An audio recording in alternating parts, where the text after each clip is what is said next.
Sa GT Squad, so ngayon nandito kasama ko si Cassie. Alam niyo ba kung bakit ko kasama si Cassie?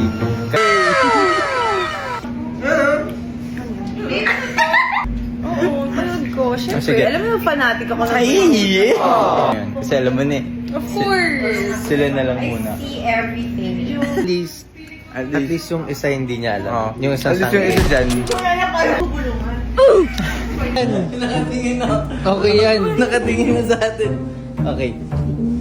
Ano ba yun? Kasi ikaw, sige doon ka na rin. Ikaw talaga kasi yan. Yan, kaya mo daw yan. Hindi, try mo na talaga. Kuya, oh. Go. Ikaw na lang.